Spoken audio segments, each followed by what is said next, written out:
पुढील कार्यक्रम प्रसारित करणारे आहेत जॉयस्मेर मिनिस्ट्रीचे मित्र आणि भागीदार.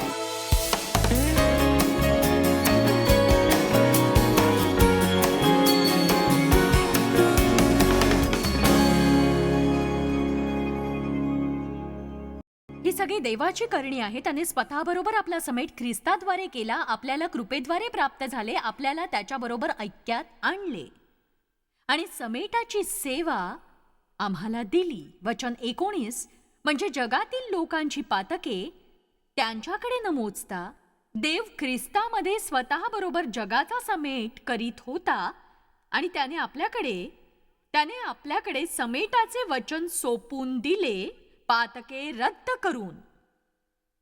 त्याने आपल्याकडे समेटाचे वचन सोपवून दिले. देवाने जे हे माझ्यासाठी केले त्यामुळे मी खूप उत्साहित आहे आणि मी खूप उत्साहित झाले की हे कळल्यानंतर की माझा देवाबरोबर ख्रिस्ताद्वारे समेट झालाय, त्याने मला कृपा पुरवली आहे आणि माझी पातकं न मोजता रद्द केली आहेत आणि आता मला ते समेटाचं वचन इतर लोकांना सांगायचंय आणि अशा प्रकारे सुवार्ता पसरली. देवाने जे तुमच्यासाठी केलं त्यासाठी तुम्ही उत्साहित नसाल तर तुम्ही ते इतरांना सांगण्यासाठी फारसं लक्ष देणार नाही.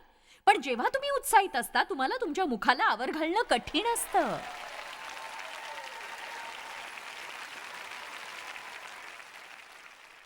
आणि मला हे सांगू द्या, कारण प्रत्येक सभेत मला किमान एकदा तरी हे सांगायला आवडतं की तुम्हाला धर्म मिळावा म्हणून येशूने मरण पत्करलं नाही, तर तुमचे देवाबरोबर त्याच्याद्वारे खोल गहिरे घनिष्ठ व्यक्तिगत नातेसंबंध असावेत म्हणून त्याने मरण पत्करलं.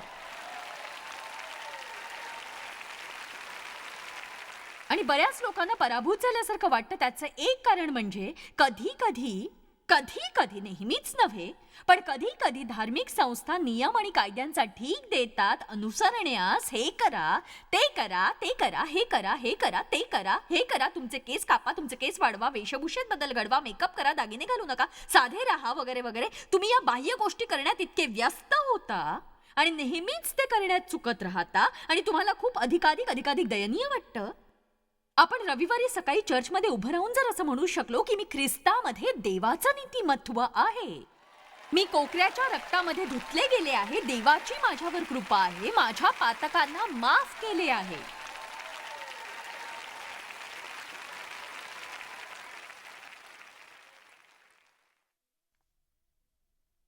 वचन 20 दुसरे करिंथ अध्याय 5 वचन 20 आम्ही ख्रिस्ताच्या वतीने वकिली करतो. हालेलुया.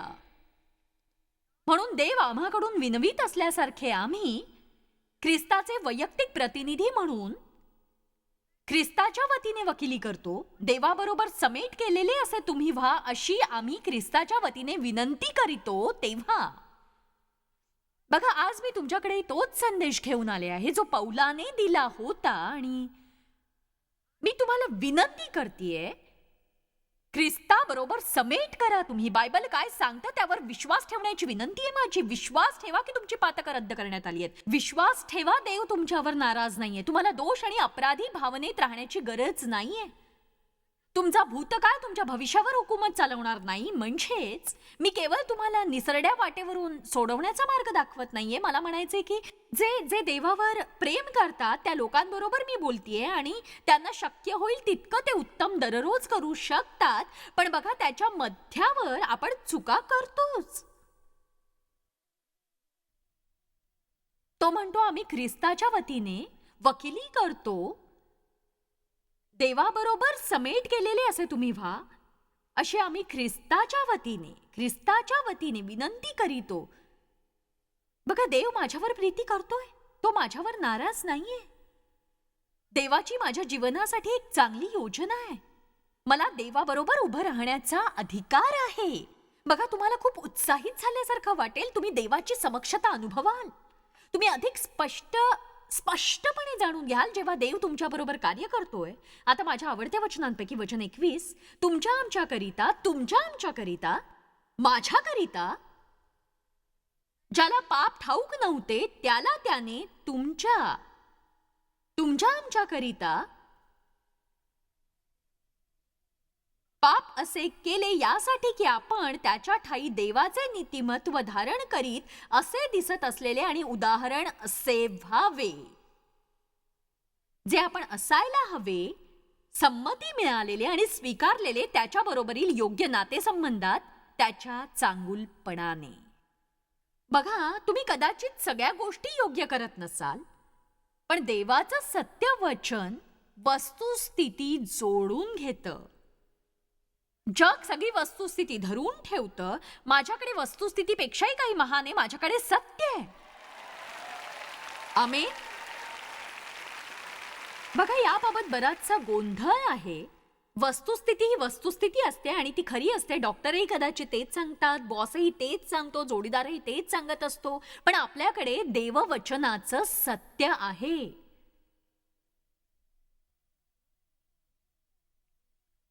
तुम्ही जे करता त्यावर ते अवलंबून नसतं.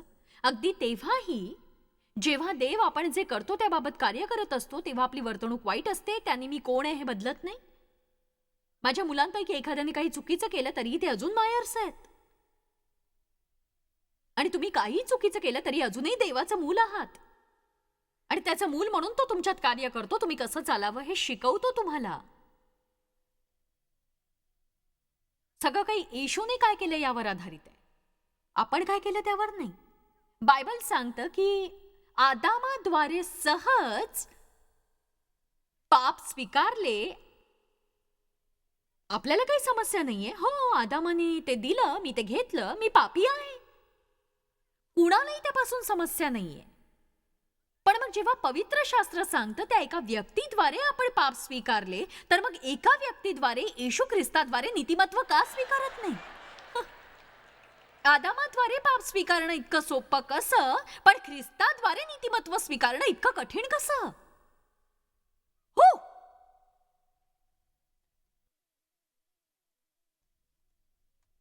रोमकरांस अध्याय 5 मला तुम्हाला अशी वचनं दाखवायची आहेत. वचन 12, एका माणसाच्या द्वारे पाप जगात शिरले आणि पापाच्या द्वारे मरण शिरले. कोणीही ते थांबवू शकत नाही किंवा त्याच्या सामर्थ्यातून सुटू शकत नाही. आणि सर्वांनी पाप केल्यामुळे सर्व माणसांमध्ये अशा प्रकारचे मरण पसरले. आपण म्हणतो आमीन. मला ते पाप आदामाकडून मिळाले. वचन 15, परंतु जशी अपराध्याची तशी मोफत कृपादानाची गोष्ट नाही, मानवाच्या पतनाच्या प्रमाणाच्या पलीकडे त्याची कृपा आहे. कारण या एका मनुष्याच्या अपराधाने, त्याच्या चुकीने, गुन्ह्याने पुष्कळ माणसं मरण पावली, तर देवाची कृपा आणि एक मानव येशू ख्रिस्त याच्या कृपेचं दान ही पुष्कळ जणांकरिता विशेषे करून विपुल झाली. विशेषे करून. आणि 17व्या वचनात तो पुन्हा म्हणतो, कारण जर त्या एकाच इसमाद्वारे त्या एकाच इसमाच्या अपराधाने मरणाचे राज्य चालू झाले, तर जे कृपेचे व नीतिमत्वाचे दान याची विपुलता स्वीकारतात ते विशेष करून त्या एकाच येशू ख्रिस्ताच्या द्वारे जीवनात राज्य करतील. जीवनात राजा म्हणून राज्य करतील. तुम्हाला तुमचे जीवन आवडत नाही का? तुम्ही ख्रिस्तात कोण आहात ते तुम्ही शोधा. जे आदाम तुम्हाला देतोय ते स्वीकारणं तुम्ही थांबवा आणि ख्रिस्त रोज तुम्हाला जी क्षमा करू इच्छितो ती स्वीकारा. मग तुम्ही जीवनात राजाप्रमाणे राज्य करू शकाल. सर्वदा तुमच्या अवतीभोवती सैतानाला वावरू देणार नाही तुम्ही. कारण मग तुम्ही म्हणू शकाल, मी देवाचं लेकरू आहे, त्याचे संयुक्त वारस. आणि सैताना तो वारसा हक्क तू हिरावून घेऊ शकणार नाहीस. तू माझ्या मनाचा कचरा कुंडीसारखा वापर करू शकणार नाहीस. आणि सकाळीच मी या विचारांवर स्वार होणार नाही की काल जे सगळं काही मी चुकीचं केलं आणि मी किती वाईट आहे आणि मी किती गमावलंय आणि माझं प्रार्थना जीवन कसं तितकंसं चांगलं नाही. नाही, मी माझ्या स्वतःच्या विचारांवर आज स्वार होणार आहे. आणि मी आज विचार करते की मी देवाबरोबर उभी राहण्यास योग्य आहे. मी देवाबरोबर उभी राहण्यास योग्य आहे. आणि जर तुम्ही काही चुकीचं केलंय तर पश्चाताप करा आणि कबूल करा, प्रभू माझ्याकडून हे घडलं, मला माफ करते, गय करण्यासारखं नाही, मला क्षमा करण्याची विनंती करते, मी तसं मी वागू नये म्हणून मला सहाय्य कर. वचनाचं मनन करा, वचन ऐका, कारण वचन हीच ताकद आहे ज्याची तुम्हाला गरज आहे मोहावर ताबा मिळवण्यासाठी. पण या सगळ्याच्या मध्यावर तुम्ही जाणून घ्यायला हवं की ख्रिस्तामध्ये तुम्ही कोण आहात. 2 शमूएल 9 बघूया. तुम्हाला हे कळतंय ना, सगळं समजतंय ना? बघा, मला देवाबरोबर उभं राहण्याचा अधिकार आहे.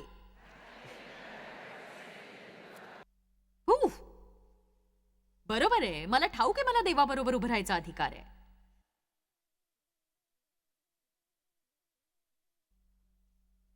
ठीक आहे, दुसरा शमूएल 9वा अध्याय. आता बघा काय घडतं. जेव्हा तुम्ही विचार करता बराच काळ लोटलाय, मग तुम्हाला कळतं. बघा, बरेचसे लोक काहीतरी जाणून घ्यायच्या प्रयत्नात असतात ज्याचा ते अगदी विचारही करत नाहीत. चला, शमूएल इथे आहे. मिळालं मला. दुसरा शमूएल अध्याय 9. खरोखर हा पूर्ण अध्याय वाचून त्याला योग्य न्याय दिला जाईल आणि मी पूर्ण अध्याय वाचणार नाही, पण जे काही चाललंय त्यात ते मी तुम्हाला सांगणार आहे. चला वचन 1 पाहूया. योनाथानाकरिता ज्यावर आपण दया करावी असा कोणी शौलाच्या घराण्यातला अजून उरला आहे काय याची चौकशी दाविदाने केली. आता हे खरोखर वेगळं नाही त्यापेक्षा जसा परमेश्वर इथे खाली पाहतो आणि म्हणतो इथे कोणी खाली आहे का ज्याला मी चांगुलपणा दाखवू शकेन येशूसाठी. अगदी सारखी परिस्थिती दावीद आणि योनाथान रक्ताच्या कराराचे मित्र होते आणि जुन्या करारात जेव्हा लोक एकमेकांबरोबर रक्ताच्या करारात असतात त्यात अगदी प्रत्येकाचा त्यांच्या कुटुंबातील सगळ्यांचा समावेश असे. म्हणजे जर मी तुमची मैत्रीण असेल, तुमचं मूल संकटात आहे, तर मी तुमच्यावर प्रेम करते, मी तुमच्या मुलाला मदत करेन. समजलं तुम्हाला? तेव्हा योनाथान मरण पावला, शौल मरण पावला, दावीद राजा होता, पण त्याची आंतरिक इच्छा होती की योनाथानाच्या नातेवाईकांपैकी जर कोणी एखादा उरला असेल तर त्यांना आशीर्वादित करावं. केवळ तो योनाथानावर इतकी प्रीती करत होता म्हणून तर तो शोधत होता की कुणी उरलंय का आता. आणि परमेश्वर शोधतोय एखाद्याला आशीर्वादित करण्यासाठी. आणि जर तुमचा माझ्यावर विश्वास नसेल, यशया 30:18 पहा. आत्ताच नाही, पण तुम्ही ते नंतर बघू शकता. आणि ते सांगतं की यामुळे परमेश्वर तुम्हावर प्रसन्न होण्यास विलंब लावील, तुम्हावर करुणा करावी म्हणून उच्च स्थानी आरूढ होईल. परमेश्वर न्यायी देव आहे, जे त्याची वाट पाहतात ते सर्व धन्य, ते सर्व धन्य. तेव्हा परमेश्वर म्हणतो मी कुणाला येशूकरिता आशीर्वादित करू. आणि जर तुम्ही हुशार असाल, तुम्ही म्हणाल मला मला हू हू.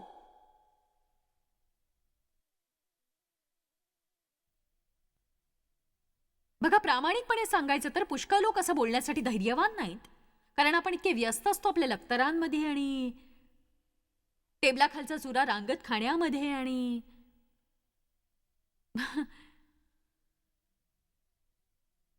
म्हणजे मी म्हणू शकले नाही, देवा परमेश्वरा मला आशीर्वादित कर. जर तुम्ही नाही तर दुसरं कोणीतरी ओरडेल आणि ते प्राप्त करेल. कदाचित ती मीही असेल.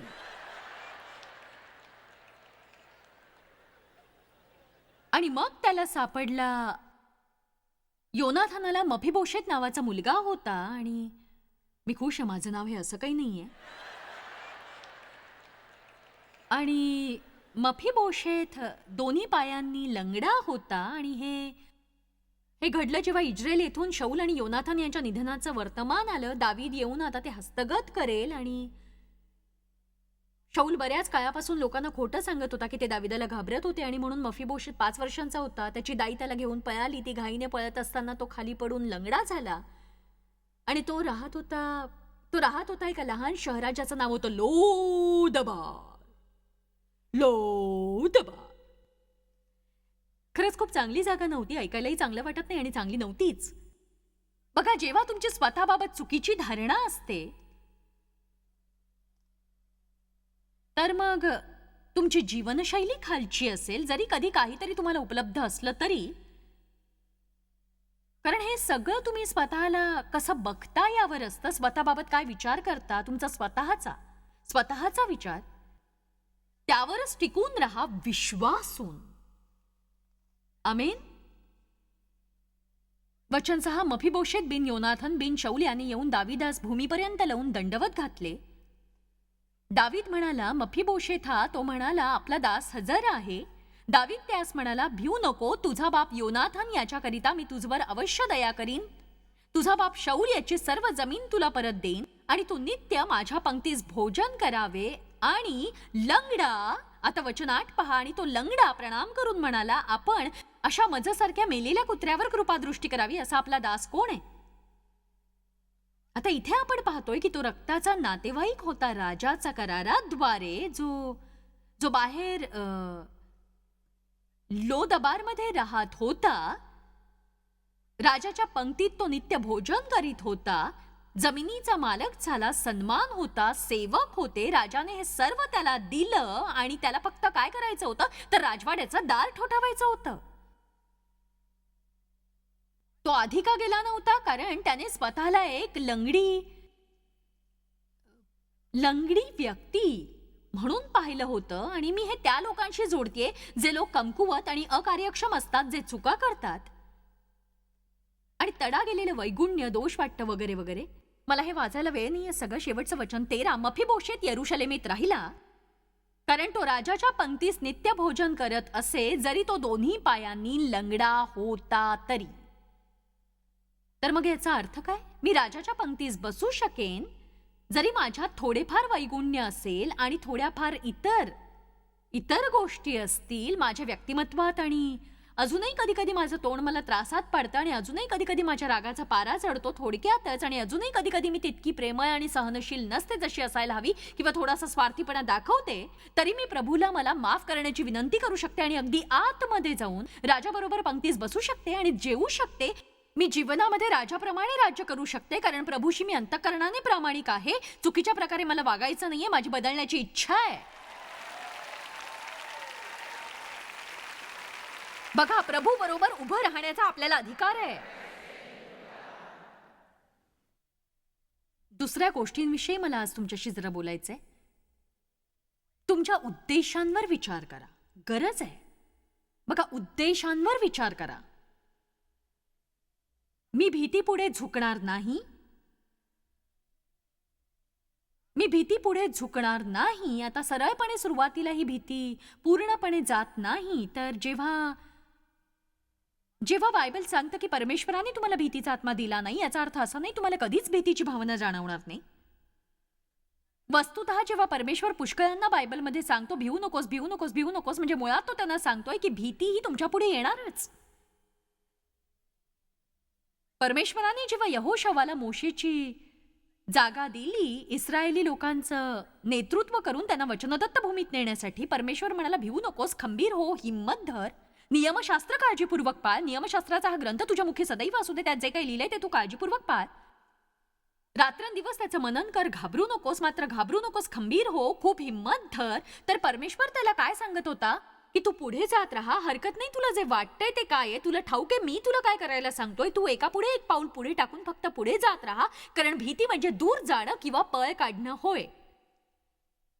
भीती म्हणजे थरथरणं नाही, कंप पावणं नाही, तोंडाला कोरड पडणं नाही, लटपटलेली गुडघे नाही. भीती ही भावना नाहीये. भीती हा अशुद्ध आत्मा आहे जो भावना उत्पन्न करतो. म्हणजे जेव्हा आपण म्हणतो की मी भीती पुढे झुकणार नाही, म्हणजे आपण म्हणतो की मी पुन्हा भीतीने आक्रसणार नाही, आकुंचन पावणार नाही.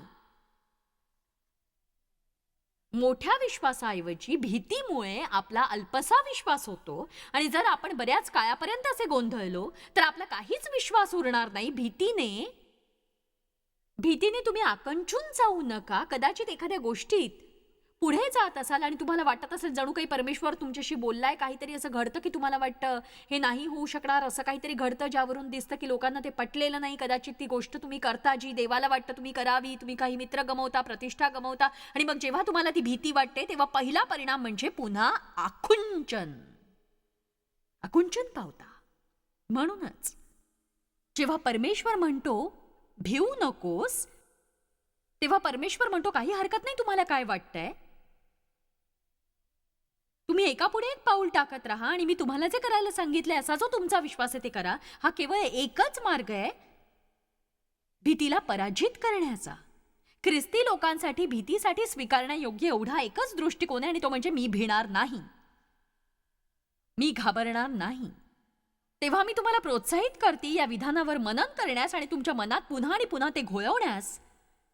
कारण समयाच्या पुढे तुमचं मन लावणं की तुम्ही भीतीपुढे झुकणार नाही हे तुम्हाला मदत करेल भीतीपुढे न झुकण्यास, जेव्हा भीती वाटेल. बरोबर की नाही? कारण फक्त तुम्ही घाबरायचं नाही असं माझं म्हणणं ऐकल्यावर याचा अर्थ असा नाही भीती येईल तेव्हा तुम्ही घाबरणार नाही म्हणून. पण जर तुम्ही तुमच्या मनात ठरवलं आणि जर तुम्ही तुमच्या मनाचं नवीकरण केलं, आता जेव्हा भीती वाटेल तुम्हाला आठवेल तुम्ही काय विचार करताय, कशावर मनन करताय, आणि तुम्ही आधीच मनाचा निश्चय केलाय जेव्हा भीती वाटेल तुम्ही त्यापुढे झुकणार नाही आणि तुम्ही ते सगळं कराल जे परमेश्वर तुम्ही करावं असं इच्छितो, जसे तुम्ही असावं असं देवाला वाटतं तसे व्हा, आणि ते सगळं तुमच्याकडे असावं जे देवाला वाटतं.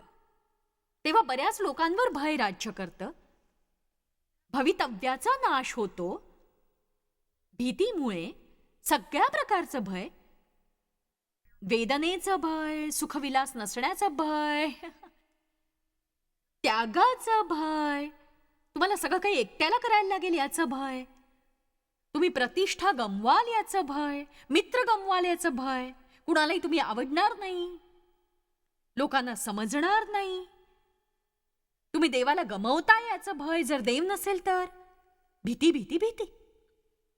सैतानाकडून आपण भीतीद्वारे प्राप्त करतो आणि देवाकडून आपण विश्वासाद्वारे प्राप्त करतो. सैतानावरील विश्वासाचं चिन्ह असेल तर सगळी भीती ही विश्वासाची विकृती आहे, कारण सैतान म्हणतो मी काय सांगतो त्यावर विश्वास ठेवा, याचा काही उपयोग नाही. तुमच्या प्रार्थना चांगल्या नाहीयेत आणि तुम्हाला देवाबरोबर उभं राहायचा अधिकार नाहीये. भीती नेहमीच आपल्याला सांगते आपण काय नाही आहोत आणि आपल्याकडे काय नाहीये. रोमकरांचं 8:15 सांगतं, कारण पुन्हा भीती बाळगावी असा दासपणाचा आत्मा तुम्हास मिळालेला नाही, तर ज्याच्या योगे आपण अब्बा बापा अशी हाक मारतो असा दत्तकपणाचा आत्मा तुम्हास मिळालाय, जो पवित्र जीवन जगण्यास मदत करतो, धैर्याने धैर्याने खंबीर धैर्याने खंबीर, धैर्यवान आणि साहसी. एका अतिशय छोट्या बॉक्समध्ये तुमच्या सगळ्या जीवनासाठीचं जग निर्माण केल्यासारखं त्यात जगू नका. तुम्हाला तो बॉक्स पडून वेगळा होईपर्यंत हलवायचा आहे आणि तुम्हाला त्यातून बाहेर पडायची गरज आहे. आमेन.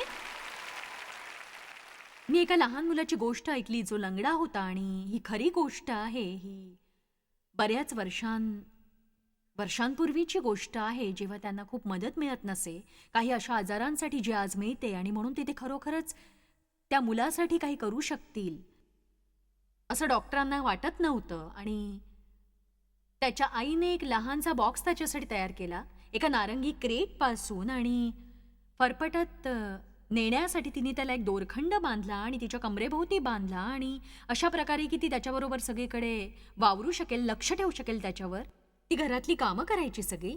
आणि तो मोठा झाला तसा तिने विचार केला की ही खूपच त्रासदायक सवय आहे. तो त्याच्या बॉक्सला धक्के मारून डोलत राहायचा, त्यामुळे तिला खूप कठीण जायचं, कारण तो बॉक्स तिला फरफटत न्यायचा असायचा, आणि ज्याला तो सतत धक्के मारायचा ती त्याला तसं करू नकोस सांगायची.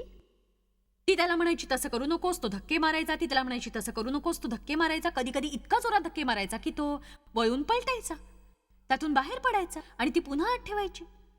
अशा प्रकारे जग असतं नाही का. जर तुम्ही कधी बॉक्समधून बाहेर आला ते तुम्हाला आत ठेवतात. थोडक्यात आणि प्रामाणिकपणे मला अजून सगळी माहिती मिळायला हवी होती. मी फक्त एकदाच ही गोष्ट ऐकली आहे, पण तो मुलगा त्यात ठेवला जायचा, आणि अखेर तो त्या बॉक्समधून बाहेर पडून कसं चालायचं हे शिकला, आणि एक सर्वोत्तम आयुष्य त्याने मिळवलं. हे केव्हा घडलं, जेव्हा त्यांनी बॉक्सला धक्के मारायला नकार दिला तेव्हा.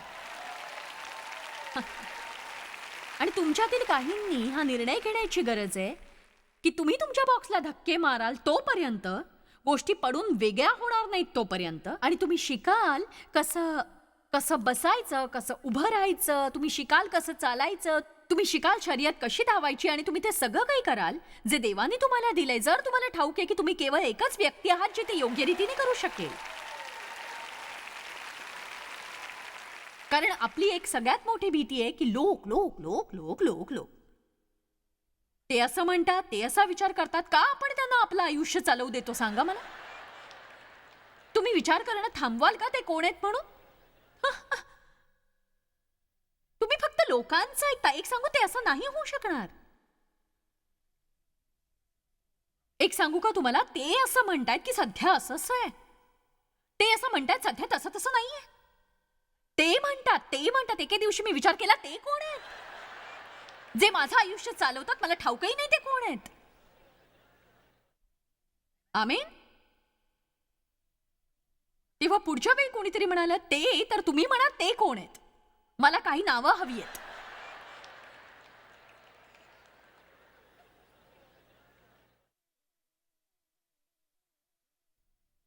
विचार करण्याचा नवा मार्ग मला देवाबरोबर उभं राहण्याचा अधिकार आहे आणि मी भीती पुढे झुकणार नाही.